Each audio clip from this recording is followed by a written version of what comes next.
If you tried to lose weight before and didn't stick to it, it's not down to a lack of willpower. It's everyone, when they try to start losing weight, they always start in the worst position that they can.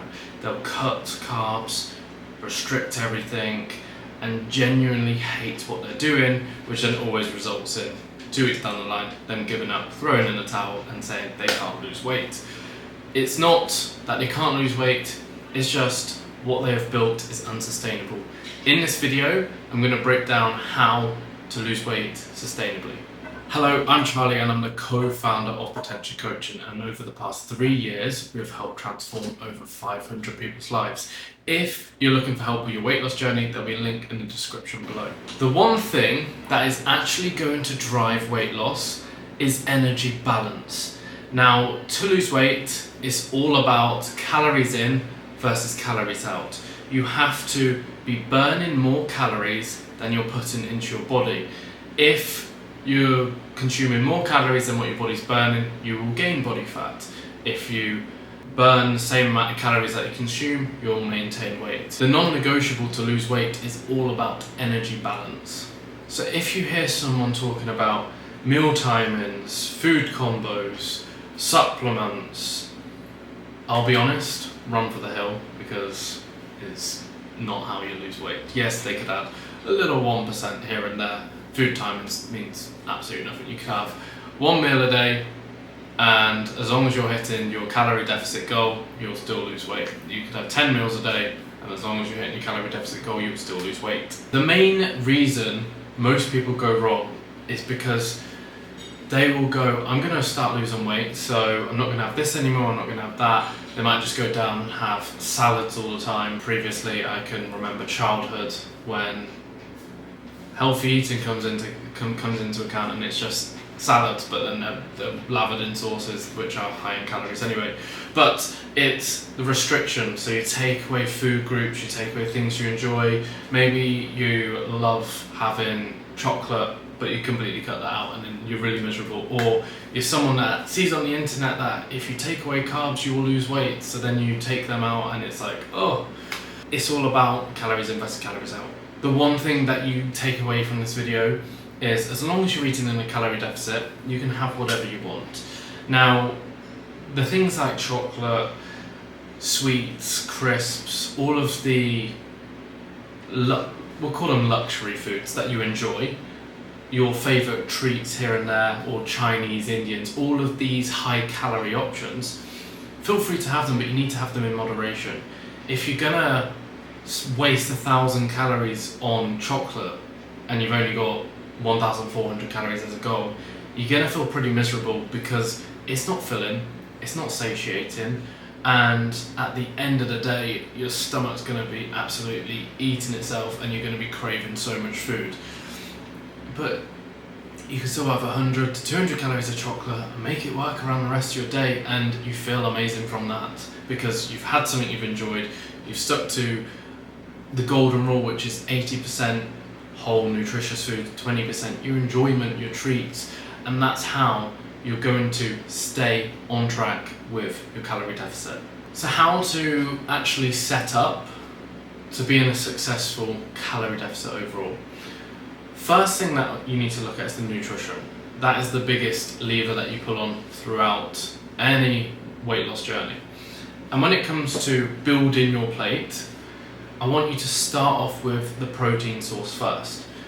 Out of the 3 macronutrients, protein will probably be your best friend out of carbs and fats, because it will keep you fuller for longer, but it's also going to help maintain the muscle that you've got. When you're in a deficit, you could potentially lose it. Whereas carbs and fats, yes, carbs, great energy source, so please do not restrict them. Fats, again, can help keep you satiated a little bit, but they have a higher caloric value, so the more you have of them, the less actual volume of food that you can eat.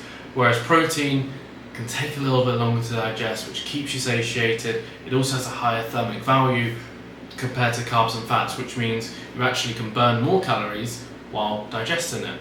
Win-win. So with your plate, quarter of it being protein, and you've chose that first. Then the next thing I would recommend choosing is your carb source. So you've chosen a chicken breast and you're like, oh, I'm going to have some pasta, so chicken pasta. Quarter of that is your carbs. Then half of the plate would be salads, veggies, the low calorie, high volume foods. And then you want to add a teaspoon of fats. So that could be natural fats that you get from a protein source. So it could be chicken thighs, you get more fats from them, steak, you get fats from them, or you add in some, so could it be a little bit of cheese, a little bit of olive oil. Then the training side of things. I'm going to put movement in this category as well. So training and movement, we'll call it. Firstly, I want you to find a step goal that challenges you a little bit, but it's not outrageous that you know it's achievable. So look at your watch, look at your Apple Health, whatever health device you use, and see what your weekly average steps are. Say it's 5,000 steps. What I'd like you to do is go and put 2,000 to 3,000 steps per day on top of that. That way, you are starting to create a bit of an energy deficit because you're exerting more calories, you're burning more calories through movement, and it's going to challenge you a little bit, but it's not like you're on 5,000 steps and you go and put it on 20,000 steps a day and it's like nearly impossible for you. Then, with training, I want you to aim to do 3 to 4 sessions a week. If you're doing 3, do 3 full bodies. If you're doing 4, then do an upper body, lower body, upper body, lower body split.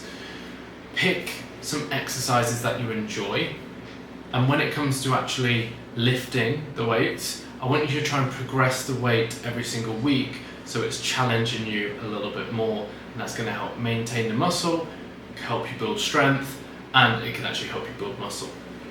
So that's the training, that's the movement. I'm going to say don't worry about cardio to start with. It's a useful tool, but it's not like a non-negotiable for weight loss. We could throw it in 3 months down the line. Finally, I want you to track your nutrition. Everything that passes your lips, I want you to make sure that you are tracking that food. The reason being, you do not bake a cake without knowing the ingredients that you're putting in it. It's the exact same for your body. If you don't know how many calories you're consuming, do you know if you're in a calorie deficit, maintenance, or a surplus? We don't. Monitoring this also allows you to understand portions, calories in foods, and it opens your eyes to a lot more options, because you can then see that having that Starbucks coffee every single morning is 400 calories for you, whereas you make one at home and it's 60 calories and you're putting in still similar ingredients that you enjoy, and then you can start to learn that that's not the best choice for my goals currently, I could do this option. But also, it's data. Data does not lie. So if the data is saying that you are consistently eating 1,400 calories and that's your deficit goal, and the scales are going down, you know it's true.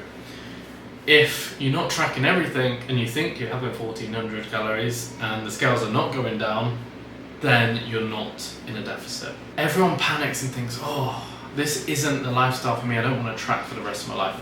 I haven't told you to do that. You short-term sacrifice, long-term gain. Track for the duration of your weight loss journey, or most of it if you want to, because there'll be social things that pop up, social events, holidays, birthdays where you might not want to track for them, and that's totally fine. But track for the duration, get the weight off, and then build yourself back up to maintenance while tracking still, and then you can come away from tracking then. And finally, what is going to make it stick? So expect plateaus. They happen throughout any journey, whether that is strength building, whether that is endurance training, whether that is weight loss. There's always going to be plateaus, because weight loss isn't linear. You will also have external factors that can impact what the scales are saying. Social events, the scales can go up. If you're very stressed, scales can go up. A lady and you're coming onto your period, the scales can go up. If you've been on holiday, the scales will go up. If you've had a takeaway, the scales could go up. And it's all about just being consistent than perfect. The more days that you can be consistent, the bigger the compound will be. If you're aiming to be perfect 2 days a week and expecting results, you might as well not bother. Just save yourself the time and the hassle and the headache. If you can continue to stack days, continue to be consistent, you will find that the results will come. Every person that is successful, or every person that's got to their results, people might say, oh, they're lucky, but it's all about showing up, doing the boring things consistently, and you will get to your results. If you like this video, please make sure you like and subscribe. I'm posting 2 weight loss videos every single week to help you with your journey.